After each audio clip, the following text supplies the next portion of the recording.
যিশাইও 11 পদ থেকে পড়ছি, 2 পদ, 11 অধ্যায় 2 পদ।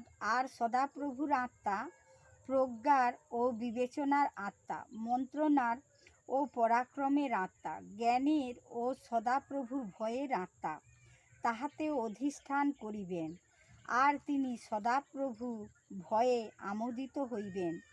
তিনি চক্ষু দৃষ্টি অনুসারে বিচার করিবেন না, কর্ণের শ্রবণানুসারে নিষ্পত্তি করিবেন না, কিন্তু ধর্মশীলতায় দীনহীনদের বিচার করিবেন, সরলতায় পৃথিবীস্থ নম্রদের জন্য নিষ্পত্তি করিবেন।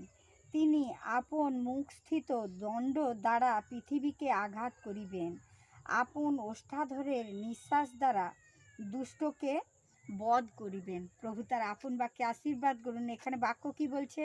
সদাপ্রভুর আত্মা কেমন না, সদাপ্রভুর আত্মা প্রজ্ঞার ও বিবেচনার আত্মা, মন্ত্রণার ও পরাক্রমের আত্মা, জ্ঞানের ও সদাপ্রভুর ভয়ের আত্মা তাহাতে অধিষ্ঠান করিবেন। অর্থাৎ ঈশ্বর বিশ্বাসী সন্তানের মধ্যে এরূপ আত্মা বাস করবেন। আর তিনি সদাপ্রভুর ভয়ে আমোদিত হইবেন। আমরা যারা ঈশ্বরকে বিশ্বাস করেছি, তো আমরা সেই ঈশ্বরের ভয়ে আমোদিত, ঈশ্বর বিশ্বাসী সন্তান কি আমোদিত হইবেন সদাপ্রভুর ভয়ে। তিনি চক্ষু দৃষ্টি অনুসারে বিচার করিবেন না। তো ঈশ্বর আমাদের, তিনি যা দেখেন সেই দেখা অনুসারে কি তিনি বিচার করেন না। কর্ণের শ্রবণানুসারে নিষ্পত্তি করিবেন না, কানে যা শুনেন তা শুনেও তিনি বিচার করেন না, কিন্তু ধর্মশীলতায় দীনহীনদের বিচার করিবেন। যারা ধার্মিক সেই ধর্মশীলতার অনুসারে তিনি দীনহীনদের, দরিদ্রদের বিচার করিবেন।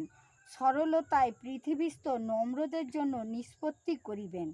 যারা তাহলে আমরা নম্র, তো আমাদের সেই নম্রদের জন্য তিনি সেই সরলতায় বিচার করবেন। তিনি আপন মুখস্থিত দণ্ড দ্বারা পৃথিবীকে আঘাত করিবেন, আপন ওষ্ঠাধরের